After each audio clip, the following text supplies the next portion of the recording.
모두 마음을 정돈하고 묵상 기도하심으로 제890회 갈라디 기도회를 시작하겠습니다.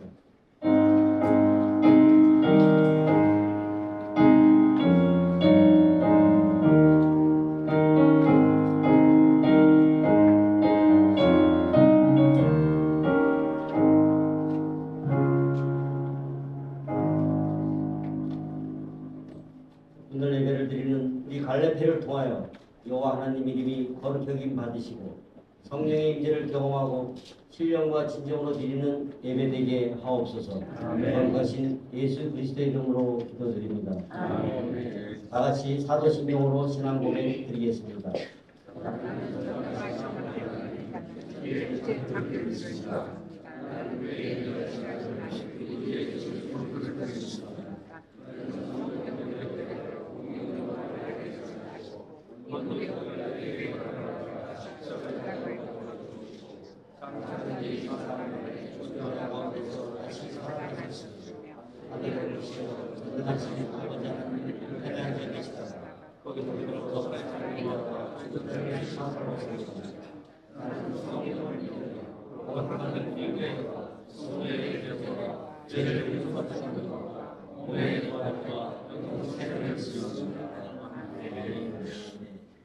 합심 기도 시간입니다.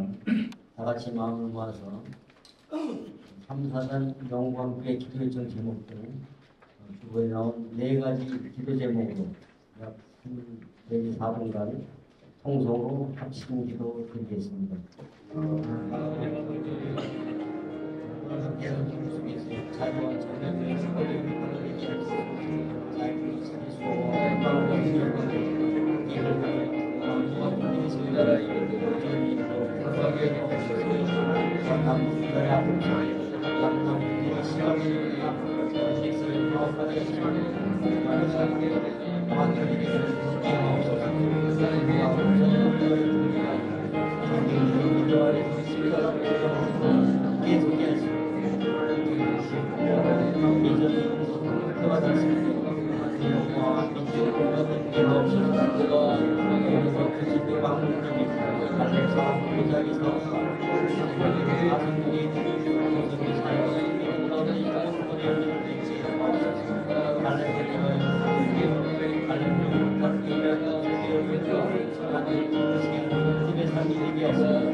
이 모든 말씀 살아서 역사하실 예수 그리스도의 이름으로 기도드립니다. 아들이 건강하게 하여 주시옵소서. 이어서 다 같이 기독군인의 기도를 드리겠습니다.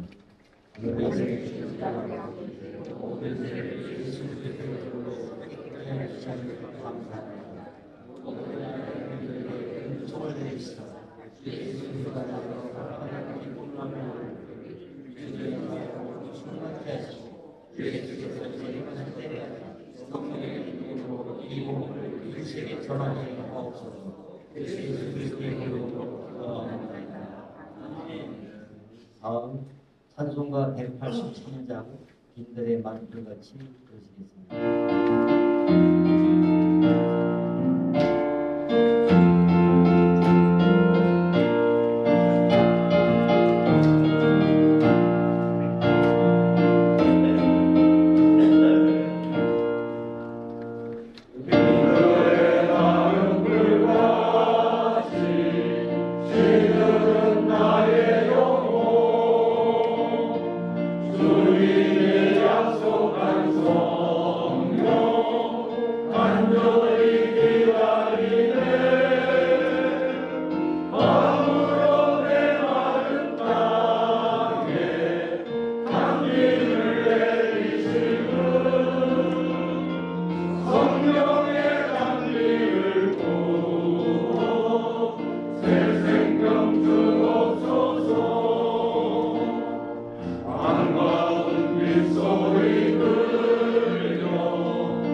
예배에서 박상규 장로님께서 기도드리겠습니다.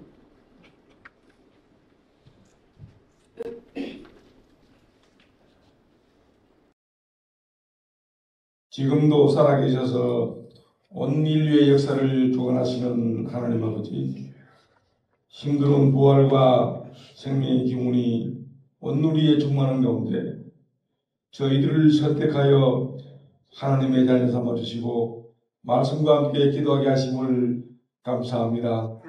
오늘 이 아침 하나님을 위하여 나라를 위하여 기도하는 우리 갈렙교 회원들이 주님을 경외하는 마음으로 권능의 보좌 앞에 나왔습니다.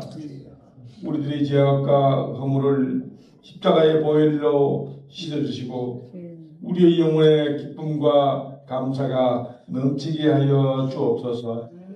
또한 험한 시파에 실족지 않도록 눈동자같이 지켜주시고 하나님의 약속을 전적으로 신뢰하고 그 약속을 이루는 능력이 오직 하나님께 있음을 인정하고 나아가는 신실한 믿음을 우리 모두에게 허락하여 주시옵소서. 에베네 세대의 하나님 아버지, 어렵고 힘든 시기를 지나고 있는 이 나라 이민족을 위하여 기도합니다. 국회의 대통령을 비롯한 수많은 장관의 탄핵으로 국정 운영이 마비되고 사법부의 정치화된 판결로 나라의 근간이 흔들리고 있습니다. 이런 와중에 대통령 선거가 임박하여 국민들이 불안과 두려움에 쌓여 있습니다. 설상가상으로 트럼프 미국 대통령의 관세 폭탄 발언은 나라 경제에 크나큰 위협이 되고 있습니다. 하나님 아버지, 어려운 고민마다 이 나라를 지켜주시고 누란의 역사와 함께 하신 하나님 아버지, 복음으로 세우신 이 땅이 결코 흔들리지 않도록 하나님의 손으로 붙잡아 주옵소서. 국가의 미래는 보이지 않 채 오로지 정권 정치만 눈이 어두워 진실을 호도하고 거짓과 불의,叛逆과 불법이 자행되고 있는 오늘의 정치 상황을 불쌍히 여겨 주옵소서. 히스기야 왕이 여호와께 부르짖어 하나님의 손으로 친히 예루살렘 성을 구해낸 것처럼 이 국가적인 위기를 슬기롭게 극복할 수 있도록 정치인을 비롯한 모든 위정자들에게 무엇이 나라를 위한 길이며 무엇이 국민을 위한 길인지를 깨닫는 가운데 국가안보와 국익을 먼저 생각하게 하시고 굳건한 한미동맹을 토대로 자유민주주의와 시장경제의 정체성을 확립하여 오직 하나님의 정의와 공의가 강같이 흐르는 자유 대한민국이 되게 하여 주시옵소서. 이를 위하여 불과 열흘 앞으로 다가온 차기 대선에서 목전의 권력욕과 당리당략을 떠나 국가의 미래와 비전을 바라보며 하나님을 두려워하는 모세와 같은 신실하고 청렴한 지도자가 선출될 수 있도록 은혜 내려 주시옵소서. 교회의 주인 되시는 하나님 아버지, 향후 다음 세대 주역이 될 교회학교의 동력과 전후방 각지에서 임하는 60만 군장병들의 수고와 헌신을 기억하여 주옵시며 특별히 군복음화를 통하여 청년 선교 등 하나님 나라 확장을 위한 귀한 비전과 성장 동력으로 사용되게 하여 주시옵소서. 이제 하나님을 위하여 나라와 교회를 위하여 내 증인이 되리라는 주제의 귀한 생명의 말씀을 가지고 김우태 목사님 나오실 때에 하늘의 지혜와 담대함으로 우리 모두에게 성령의 능력을 경험하는 은혜의 역사가 있게 하여 주시길 원하오며 길과 진리이시고 생명 되시는 예수님의 이름으로 기도하옵나이다. 아멘.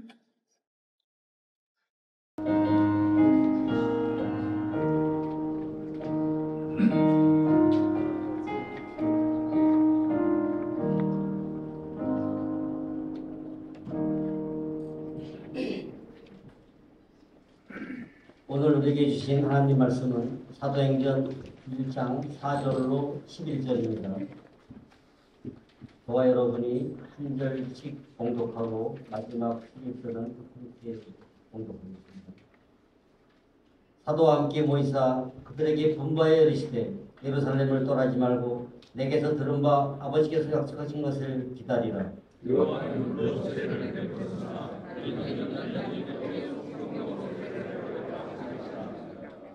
그들이 보였을 때 예수께 여쭈어 이르되 주께서 이스라엘 나라를 회복하심이 이때이니까 하니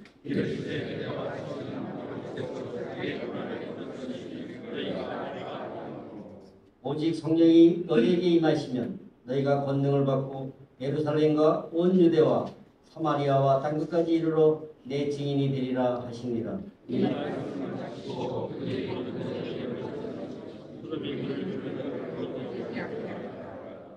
올라가실 때 제자들이 자세히 하늘을 쳐다보고 있는데 흰옷 입은 두 사람이 그들 곁에 서서 이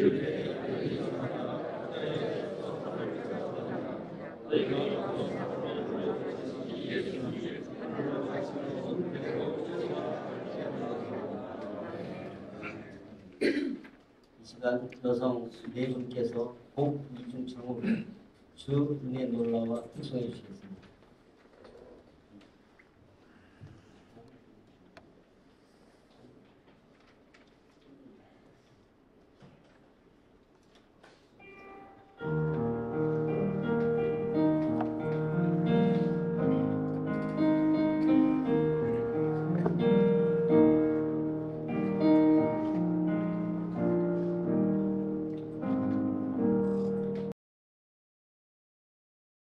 나 같은 죄인 살리실 주 은혜 놀라워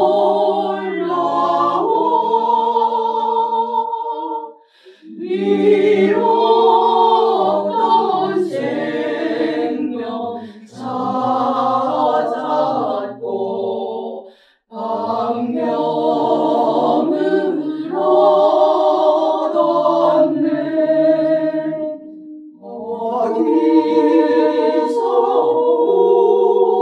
우리 영원히 주님의 은혜로 해처럼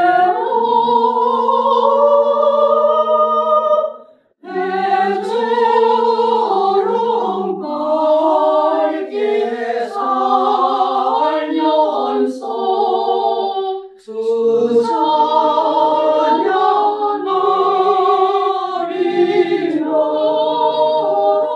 밝게 살면서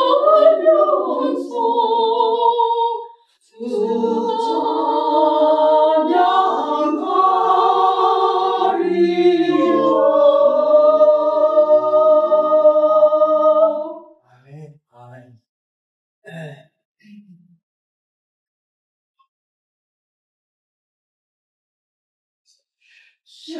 샤론의 본 예수 나의 마음에 거룩하고 아름답게 비소서. 내 생명의 참 사랑의 향기로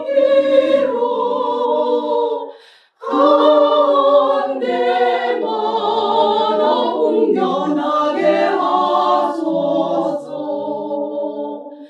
예수 나의 주여 샤론의 꽃 나의 맘의 사랑으로 비소서. 샤론의 꽃 예수 길이 비소서. 주의 영광이 땅 위에 가득해 천하 만민 주님 앞에 엎드려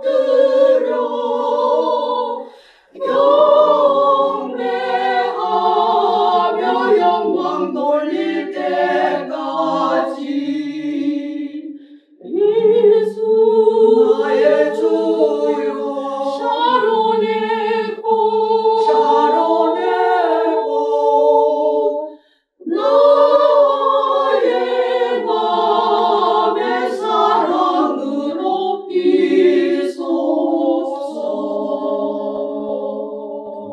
우리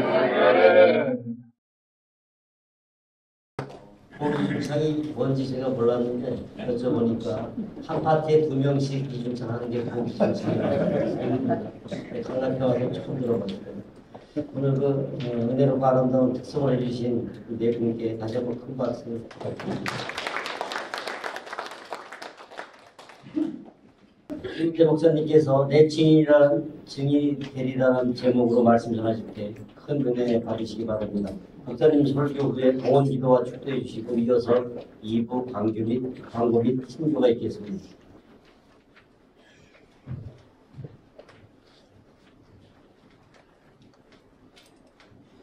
기도하겠습니다.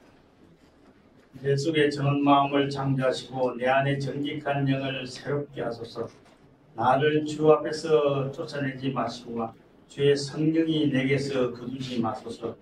오늘도 성령님께서 이 자리에 임재하셔서 우리들이 마음을 하나님께 다스려 주시옵시고 우리가 어찌할 바를 모를 때 주님께서 늘 성령으로 다스려 주옵소서. 예수 그리스도 이름으로 기도합니다.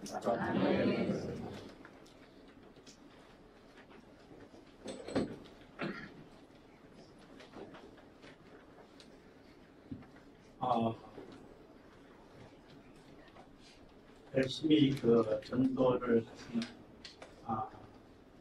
우리의 나이 많으신 권사님이 계셨는데 그 권사님이 항상 전도를 하기 위해서 전도지를 가지고 열심히 다녔습니다. 그러다 보니까 나이가 들어서 이제는 몸이 힘들어서 병원에 입원하게 되었습니다. 그랬는데 입원하면서 의사가 와가지고 권사님께 이야기했습니다. 권사님, 이제 그동안에 열심히 하셨는데 마지막 소원이 무엇입니까? 그렇게 물었습니다. 그랬을 때 권사님이 말씀하기를 내가 그렇게 평생을 전도를 했는데 내 전도지가 과연 받는 사람이 제대로 받았는지 확인을 못했습니다.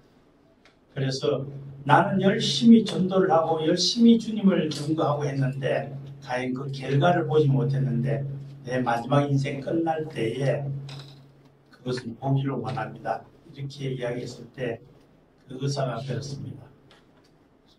지금 저 앞에 있지 않습니까? 권사님이 저에게 전도지를 주어서 지금 열심히 믿고 저 자신이 변화된 모습을 오늘 이 자리에 바로 앞에서 보고 있지 않습니까?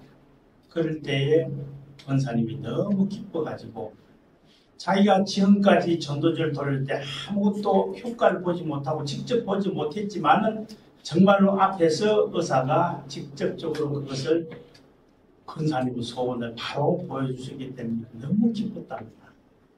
그러면서 이제 숨을 거두시는데 우리가 이 세상 살아가면서 보면은 모든 것이 우리가 믿는 것이 지금 표가 나타나지 않습니다. 영으로 하는 것은 나타나지 않지만 그 영이 모든 우리를 다 지배하고 있는데 우리는 실질적으로 그걸 알고 깨닫지 못할 뿐입니다. 그래서 오늘 말씀 가운데 예수님께서 마지막에 부활하신 후에 40일 동안의 사역을 하시다가 승천하는 그 순간에 일어났던 이야기입니다. 물론 그 전에 쭉 말씀이 있었지만 1장 8절의 말씀에 보시면 오직 너희에게 성령이 임하시면은 너희가 권능을 받고 예루살렘과 온 유다와 사마리아 땅 끝까지 내 증인이 되리라는 이 말씀을 마지막 지상 명령을 제자들에게 하고 하늘로 올라가셨습니다. 그런데 우리는 우리 마음 가운데 예수님이 마지막에 했던 그 이 말씀이 가장 중요한 내용인데도 그냥 우리는 입으로 그냥 모든 것이 그렇구나, 승리했구나, 적용돼야 되겠구나 이렇게 하지만 오늘 이 말씀 가운데는 정말 큰 예수님이 마지막 우리에게 말씀하신 뜻이 있습니다. 그 뜻을 오늘 말씀을 드리고자 합니다. 사실 우리 삶 속에서 우리가 꼭 이루어야 되겠다는 그런 것이 있겠지만 실질적으로 우리가 어떤 노력을 통해서 이루어가는 것도 있지만은 오늘 이 말씀은 예수님께서 이 땅에 오신 목적이 무엇이냐 하는 걸 분명히 이야기하고 있습니다. 목적은 바로 우리를 구원하시기 위해서 이 땅에 오셨다는 것을 우리에게 분명히 말씀하고 있는 것입니다. 우리는 우리 스스로가 지금 이 말씀 가운데 우리가 성령이 역사한다 그래서 우리 가슴이 뜨겁지 않습니다. 그런데 이 사도행전을 기록한 것은 누가가 기록했습니다. 누가가 기록했는데 누가복음과 그리고 이 사도행전을 기록했는데 누가복음을 기록은 예수의 탄생, 사역, 죽음, 부활까지가 바로 누가복음 기록했고 그 이후에 하나님 성천, 성령의 역사, 성령이 계속적으로 인도하심에 따른 그 모든 사역을 이 사도행전에 기록했기 때문에 사도행전을 성령행전이라고도 이야기하고 있습니다. 그래서 우리가 성령이라는 것은 사실 뜨겁게 받아본 사람은 성령이 나에게 어떻게 역사하시는 것을 알 수 있습니다. 그래서 우리가 성령의 계시를 보면은 객관적인 계시와 주관적인 계시가 있는데 객관적인 계시는 예수 그리스도의 한 모든 치유 사역을 보고 성령이 역사하시구나 했지만 주관적인 사역은 직접적으로 성령이 내 안에 오셔서 나로 하여금 역사하시는 그런 성령의 역사가 있습니다. 그런데 실질적으로 우리 스스로가 성령이 나에게 임하시면 모든 것을 이루신다고 할 수 있지만 실질적으로 성령이 눈에 보이는 것도 아니고 성령이 우리에게 뭐 특별한 행위가 없습니다. 그러나 사도행전 2장에 보면은 분명히 이야기합니다. 성령이 임하면은 120문도가 모두 기도할 때 역사가 있다는 게 모두가 기뻐하고 방언을 통해서 모두가 정말로 성령이 임했을 때 그때 그 감격. 제가 기도원에서도 실질적으로 그 성령이 임했을 때 느낌이 너무 감사해요. 내 자신도 모르게 해기가 터지면서 막 눈물이 나면서 그것이 나도 모르는 사이에 그 감동이라는 게 내가 하는 게 아니고 성령이 내 안에 오셔가지고 성령이 나를 통해서 감동시키게 하는 것이 그것이 바로 뭐냐면 성령의 역사입니다. 우리가 구약에서 보면은 르하으라 가지고 실질적으로 구약에서는 성령이라고 그러지 않지만 하나님의 영, 여호와의 영이라고 그랬습니다. 이 성령이 구약에서 실질적으로 하는 것 모세도 말을 못한다 그랬을 때에 하나님의 영이 임하셔서 모세가 모든 사역을 감당했고 여호수아도 그렇고 모든 사역을 감당할 때는 틀림없이 하나님이 성령이 역사하셔가지고 권능을 주셔서 그 권능으로 사역을 감당했습니다. 지금 이제 사역을 나가는 거 우리 이갑진 장군 정말로 저도 선교를 하다 보면 20년 동안 캄보디아에서 선교하시면서 많은 어려움도 겪었습니다. 그 성령을 나에게 임하실 때 그 하고자 하는 그 내가 하지 않으면은 하나님이 특별히 나를 통해서 역사하시는 것이 있는데 내가 꼭 그 일을 해야 되겠다고 하면 그 마음을 먹게 하는 것이 성령입니다. 내가 계속적으로 내 의로 하는 것이 아니기 때문에 그래서 그 동안에 너무나도 캄보디아에서 사역한 걸 제가 들으면서 참 이갑진 장로님이 하는 사역이 본인이 사역이 아니고 성령님께서 역사하셔서 지금까지 인도하시는 사역이라고 생각합니다. 우리 모두가 선교사로 나가신 분들을 다 보면은 실질적으로 성령의 역사가 아니고는 할 수가 없습니다. 그 여건이 보면 여건이 정말로 우리가 선교할 때 여건이 정말 쉽지 않습니다. 어렵습니다. 여러 가지 그날의 상황, 그때 그 여러 가지 종교적인 의미도 있고 사회적인 의미도 있고 여러 가지 힘든 일들이 많이 있습니다. 그 가운데서 사역을 한다는 것이 얼마나 힘든지 모릅니다. 언제 어떻게 될지 모르기 때문에 사실 참 힘듭니다. 그래서 성경 내용에서도 보면은 우리가 서로가 거듭나야 한다는 것, 중생의 역사. 그래서 성경에 보면은 성령의 역사는 중생의 역사고 구원의 역사고 은혜의 역사입니다. 보면은 우리가 요한복음 3장에 보면은 예수님과 니고데모의 서로 대화에 보면은 예수님께서 니고데모에게 이야기합니다. 내가 진실로 너에게 이르노니 거듭나지 않고는 하나님 나라를 볼 수가 없다고 그랬습니다. 그러니까 니고데모에게 지금 내가 그럼 다시 어머니 뱃속에 들어가야 됩니까? 다시 거듭나야 됩니까? 했을 때에 그 뭐라 그러냐면은 내가 물과 성령으로 거듭나지 않으면 하늘나라로 들어갈 수가 없다고 그랬습니다. 육으로 난 것은 육이요 영으로 난 것은 영이라고 했습니다. 우리가 세상에 살면서도 보면은 예수님께서 디고데모의 그 강의를 보면은 거듭나가야 한다는 것은 중생의 역사입니다. 거듭나지 않으면, 중생하지 않으면 하늘나라로 들어갈 수도 없고 볼 수도 없고 하늘나라의 모든 걸 깨닫지도 못하는 것입니다. 그래서 우리가 거듭나야 한다는 것은 바로 거듭나야 한다는 것 자체는 이것이 중생이라는 것은 구원의 역사가 이루어지는 것입니다. 구원의 역사는 우리가 말로는 정말로 구원받았습니다. 하도 못해가지고 구원파가 나와가지고 너 구원받았습니까? 이렇게 했을 때 모두가 내가 구원받았는지 아닌지 확실히 모를 때가 많습니다. 그런데 구원받았다는 건 내 스스로는 알지는 못해요. 내 스스로가 깨닫지는 못해요. 왜냐하면 성령이 나에게 임하셨을 때 확신을 가질 수 있는 건 성령이 나에게 그걸 가르쳐 주시고 인도해 주시기 때문에 나는 믿습니다라는 믿음도 갖게 되고 구원의 역사도 이루어지는 것입니다. 근데 그렇지 못했을 때는 내가 확신을 가질 수 없다는 건 내 안에 성령이 임하지 않고 있다는 것입니다. 성령이 계시면은 지금도 여러분 성령 가운데서 지금 제가 느껴지는 건 성령이 임하신 분들 벌써 눈빛이 다르고 행동이 다르고 다릅니다. 다. 그래서 우리가 보면은 때에 따라서 믿는 사람과 믿지 않는 사람을 어떻게 아느냐 보면 성령이 임하 있는 성령이 강하게 역사하시는 분은 말끝마다 감사합니다. 고맙습니다. 모든 것이 하나님 은혜입니다라고 입술로 계속적으로 나옵니다. 그러나 그렇지 못한 사람은 교회 열심히 나오지만 인상 쓰고 막 화내고 또 뭐 서로서로가 미워하고 이런 사람은 진짜 성령이 임하는 것이 아니라는 것을 알 수가 있습니다. 우리는 외부적으로 행동적으로 보면은 그것을 보고 알 수 있다는 것입니다. 그러나 진정으로 우리가 알 수 있는 것은 성령이 나에게 임하시면은 반드시 권능을 받고 그러고 난 다음에 한 행위가 바로 정인이 된다는 것입니다. 이 정인이 된다는 것은 사실 정인이 된다는 것은 이 헬라어로는 마테오스인데 영어로는 마더입니다. 순교입니다. 정인이 된다는 것은 내가 죽는다는 거예요. 순교한다는 겁니다. 순교하지 않으면 절대로 정인이 될 수가 없다는 것인데 실질적으로 보면 예수님의 12제자 중에서 7명이 십자가에서 죽었습니다. 그리고 그 나머지 4명은 바로 칼로서 아니면 돌로서 그렇게 순교했다는 것입니다. 이만큼 순교라는 것, 선교라는 것이 그렇게 어렵다는 것입니다. 실질적으로 청년이 내가 순교의 사명을 가지고 사역하지 아니하면은 그 사역을 감당할 수가 없다는 것입니다. 그만큼 이 정인이 된다는 것이 그렇게 어렵다는 것입니다. 우리는 선교 나가는 걸 간단하게 생각하지만 그렇지 않습니다. 선교 나가신 분들은 정말로 우리 오은영 안수 집사님 동생도 IT 가서 이야기하는 것도 그 죽음을 각오하는 겁니다. 성령이 역사하셔가지고 내가 그 죽음도 모든 감수하기 때문에 그걸 할 수 있다는 것입니다.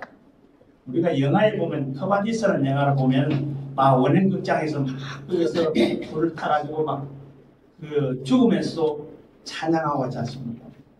그것이 바로 성령이 나에게 임하시니까 오늘 내 죽는 것 자체가 오늘 내 혼자 죽는 거 오늘 내가 죽는 것 자체는 바로 느끼지를 못한다는 것입니다. 성령이 나와 함께 하시기 때문에 성령이 모든 게 그래서 우리가 다윗에도 보면은 여러 가지 우리가 성경에서 보면 나타나는 게 많은 사람이 죽고 그 다음에 거기서 회복되는 역사가 일어나는 것도 바로 성령이 나와 함께 하시기 때문에 그것을 이길 수 있고 극복할 수 있다는 것입니다. 성경에 보면 많은 선지자들이 전부 다 하나님의 영, 여호와의 영을 다 임하셔 있었습니다. 그렇기 때문에 정말로 우리가 구약에서 보면은 선지자들이 많지 않습니까? 에스겔서라든지 이사야든지 아니면 우리가 성경들이 많은 선지자들도 다 하나님의 영이 함께 했기 때문에 그 사역을 감당할 수 있고 그것을 이길 수 있는 것입니다. 그렇지 아니하면은 우리가 도저히 사역을 감당할 수 없습니다. 온 교회 많은 분들이 보면은 느껴지는 게 항상 성령이 충만한 분은 늘 그분은 외적인 모습에서 나타나는 것입니다.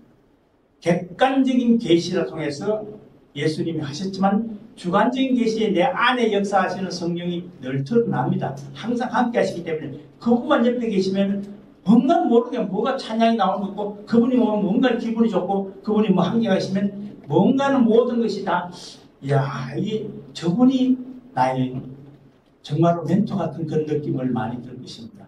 그런 분은 성령이 늘 함께 하시는 분이고 그러나 교회 안에서 늘 그런 분이 충만하시면 교회는 충만합니다. 그러나 오늘날 교회가 뭐가 문제인 줄 아십니까? 오늘날 교회는 진정한 회개가 없다는 것입니다. 진정한 회개가 없기 때문에 구원의 역사가 이루어지지 않습니다. 진정한 회개가 있다는 것은 그 회개는 통회하는 마음으로 회개가 이루어지지. 오늘날 옛날에 구약에도 보면은 많은 회개가 있었습니다. 회개가 없습니까? 내가 죄지었습니다. 회개합니다. 죄지었습니다. 회개합니다. 이렇게 끝날 수도 있습니다. 그러나 그렇지 않고 진정한 내가 통회하는 마음으로 회개할 때는 그 모든 조직이 완전히 변화된 역사가 일어납니다. 그래서 오늘 이 말씀 가운데 지금 성령이 역사하시면은 내 마음이 나도 모르게 뜨거워지고 뭔가를 깨달아지고 이 성령의 역사가 오늘 이 순간에 지금도 보면은 몇 분 가운데 역사하시고 느낍니다. 이것이 바로 뭐냐면은 성령이 늘 함께 사역을 감당할 때는 그 사역이 하나님이 기뻐하는 사역이 되는데 그렇지 않은 사역을 할 때는 자기 의로 하는 식입니다. 자기 의로 하는 사역은 바로 에로스적인 사역입니다. 그러나 하나님께 성령이 나와 함께 했을 때는 아가페적인 사역이 되는 것입니다. 우리는 에로스적인 그런 사역을 계속적으로 지금 많이 하고 있습니다.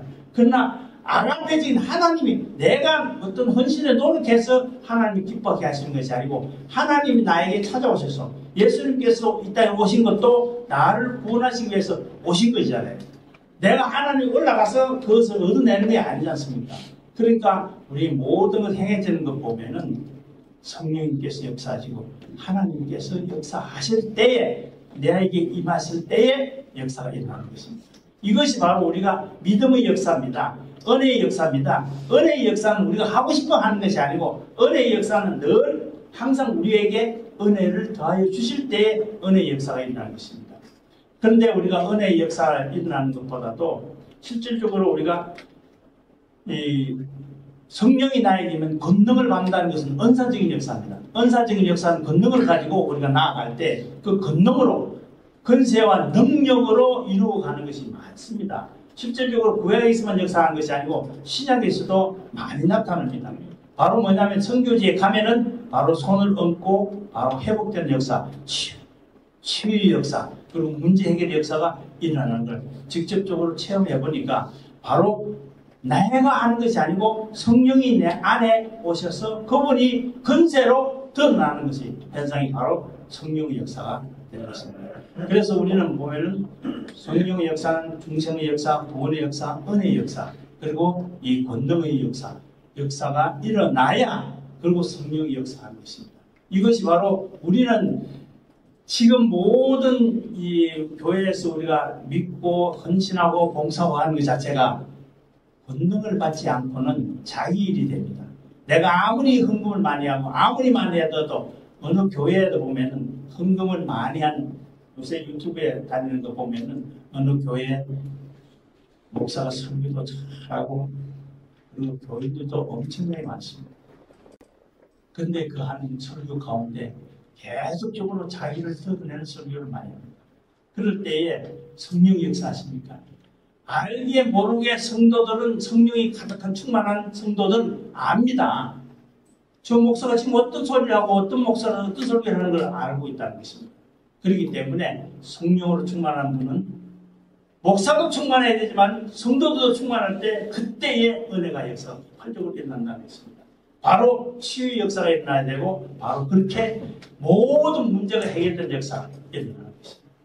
우리는 지금은 이 성령이 임하면 그냥 간단하게 생각하지만 성령이 임하면 나타나는 현상들이 있습니다.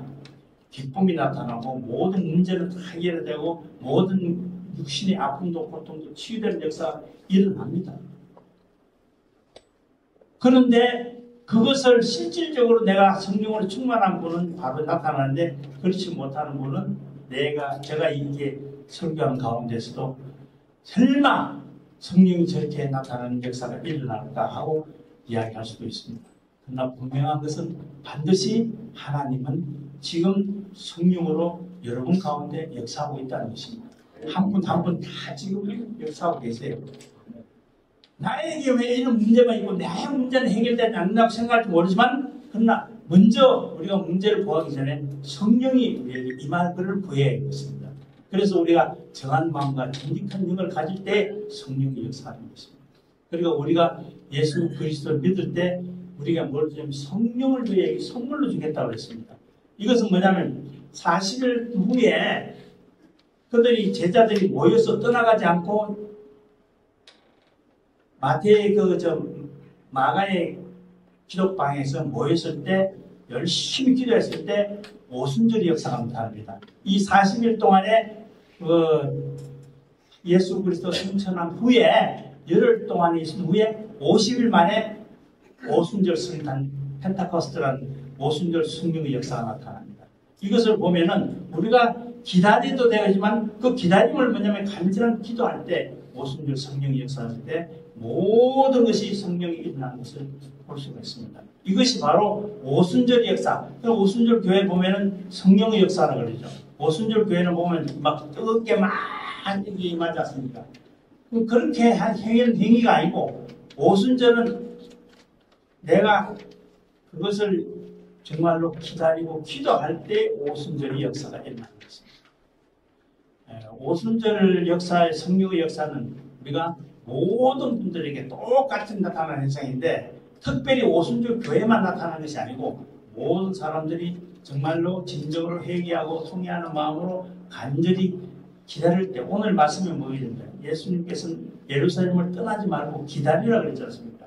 기다린다는 것 자체는 기다릴 때에 기다리고 간절히 기다릴 때 하나님이 우리에게 성령으로 보내주시겠다는 것입니다.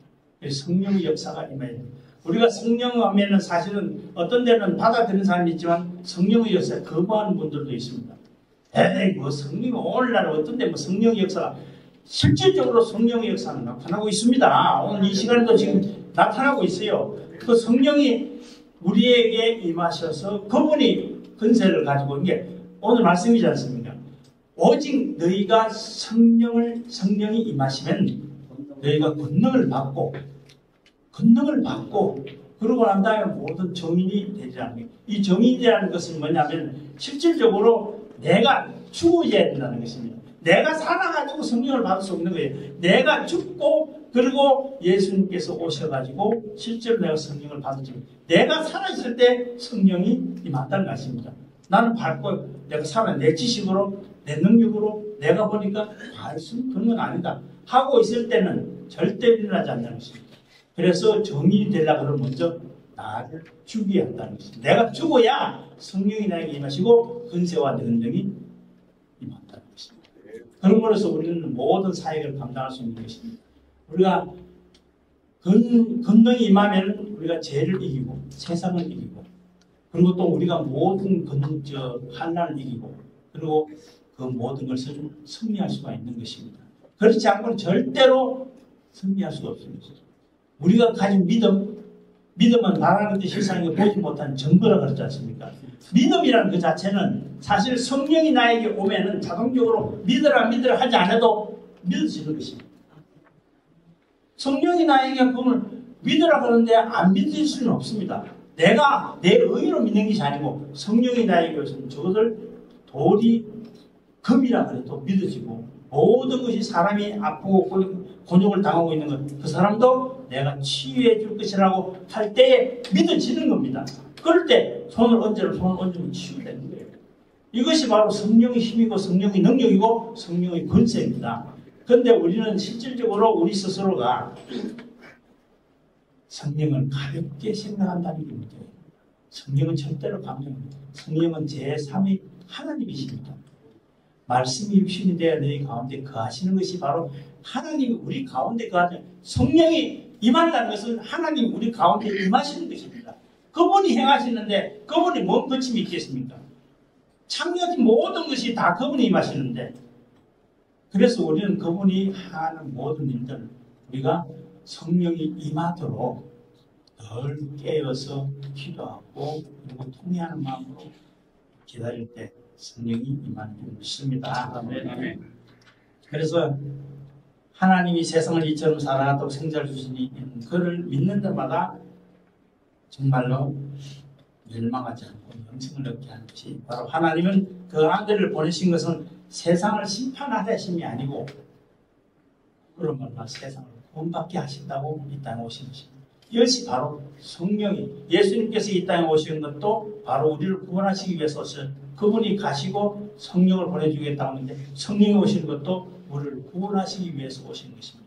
성령이 내주하지 않고는 절대로 구원이라는 것이 없습니다. 그러나 우리는 실제로 우리가 예수만 믿으면은 구원을 얻을 것이다. 실질적으로 예수를 믿으면 성령이 나에게 임하시면 내가 구원을 받고 안 받고의 문제가 아니라 실질적으로 그분이 나로 하여금 구원하시기 때문에 나는 구원을 받는 것이니까. 그래서 우리가 구원을 하러 어떤 노력으로 가는 것이 아니고 실질적으로 그분이 나에게 임하시면 그 모든 것을 이루신다는 걸 알 수 있는 것입니다. 실질적으로 예수님과 니고데의 이야기를 보았을 니고데모 이야기를 봤을 때 니고데모가 보면은 그 당시 유대인으로서의 굉장히 상위 클래스에 있는 사람입니다. 그 상위 클래스에 있다는 것은 결과적으로 많은 지식을 가지고 있는데 중생이 거듭남에 대한 것을 예수님께서 너는 정말로 모르느냐. 네가 교구야, 네가 교수고 네가 잘하는 사람이라 그러면서 선생이라 그러면서 그걸 모르냐 할 때 이 중생이라는 거듭남이라는 것은 바로 성령이 임하는 걸 모르느냐 그 이야기가 없습니다. 그러니까 니고데모는 뭐라는 저희는 그것을 처음 들어봤습니다. 모릅니다. 성령이 임하지 않고는 모릅니다. 절대적으로 모릅니다. 그렇기 때문에 성령이 나에게 임하실 때에 그것은 분명하게 내 자신이 어떤 이 현상이 나타난다는 걸 알 수 있는 것입니다. 그러나 가만히 있는데 성령이 오늘 내에게 임했다. 이건 없습니다. 성령이 나에게 임하면 내 가슴에 내 마음에 막 몸이 막 불같이 탑니다. 불같이 막 일어납니다. 손이 뜨거워지고 머리가 막 진짜 불로 성령으로 가득 찼을 때 내가 기쁨이 막 있고 감동이 있고 그런 현상이 나타나는 적이 있다. 그렇지 않고는 무조건 그런 현상이 나타나는 건 다 성령이 임한다는 건 아닙니다. 성령이 조용히 임할 수도 있는데 그 조용히 임한다는 것은 내 자신이 알게 모르게 변화되는 모습을 알 수 있는 것입니다. 옛날에 저 사람이 미워했는데 지금은 그 사람이 정말로 그 사람을 위해서 기도하고 옛날에 지금은 내가 아니었는데 지금은 그것이 모든 걸 받아들였습니다. 그래서 스테판이 돌에 맞아 죽을더라도 그렇지 않습니다. 저를 용서해요. 내가 정말로 맞아 죽는 가운데서는 얼마나 그 사람들이 미워하고 얼마나 그 사람에게 원수로 갚는다는 그런 심령으로 복수하는 심령이 있지 않겠습니까? 그러나 분명하게 말씀하고 있는 것은 성령이 나에게 임하니까 스테판도 돌에 맞아 죽으면서도 저들을 용서해 주옵소서 이렇게 마음을 가질 수 있다는 것입니다. 이것이 얼마나 큰 역사입니까? 성령의 역사는 이렇게 큰 역사를 다가온다는 것입니다. 오늘 현대인의 병들이 우울증이라고 하지 않습니까? 우울증이 왜 옵니까? 우울증 오는 거는 여러 가지 정신질 요소 있겠습니다. 우울증이 온다는 것 자체는 바로 내 자신이 성령이 임한 것이 아니고 내 자신이 내 의로 행하는 모든 것들. 난 지금 보기 싫어. 난 저러면 안 돼.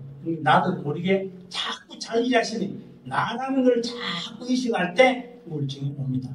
그러나 나라는 걸 버리고 나라는 걸 죽이면 자동적으로 우울증이라는 것은 회복된 역사 나타납니다. 이것이 바로 성령의 역사가 나타나는 것입니다.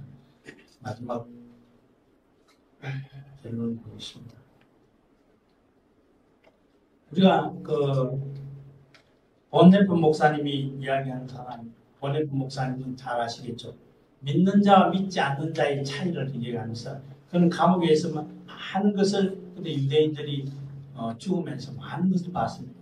저 사람이 신실하게 가장 믿음이 좋다고 하는 분들은 보면은 막 그걸 못 견디는 거예요.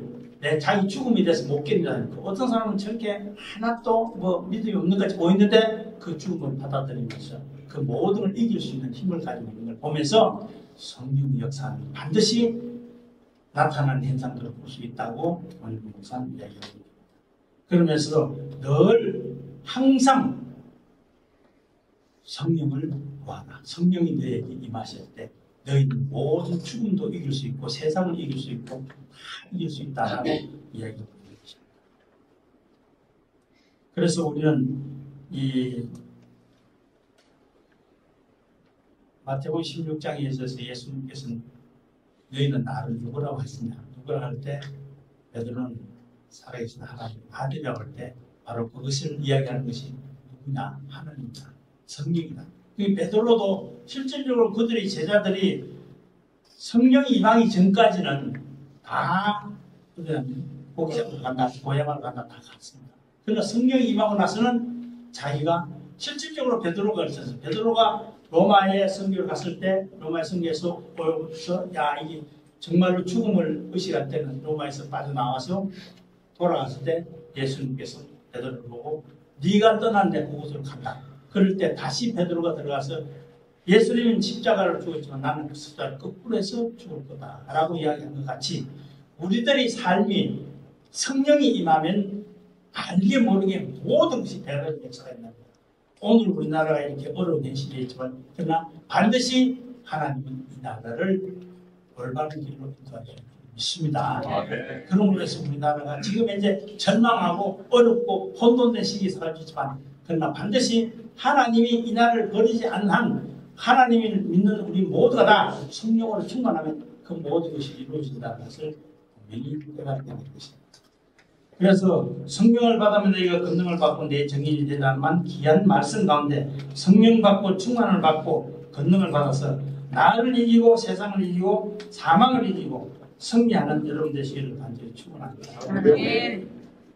기도하겠습니다. 하나님 아버지, 우리는 부족하고 연약하나 그러나 성령님께서 우리에게 함께하시고 우리를 인도하시고 우리 가슴이 뜨거워지고 우리 마음이 성령이 하나님만 바라보며 나아갈 수 있도록 하나님께 주시옵소서. 우리는 너무나도 우리 가슴에 내가 살았으면 내 의로 하는 때가 맞습니다. 그러나 이제부터는 성령이 나의 인도하시고 성령이 인도하심을 따라 나아갈 수 있는 저희들 되게 좀 인도해 주시옵소서. 오늘도 귀한 헌금을 하나님께 드리겠습니다. 드려지는 헌금에 이 헌금이 쓰이는 곳에 하나님 기쁘게 쓰이게 하여 주시옵소서.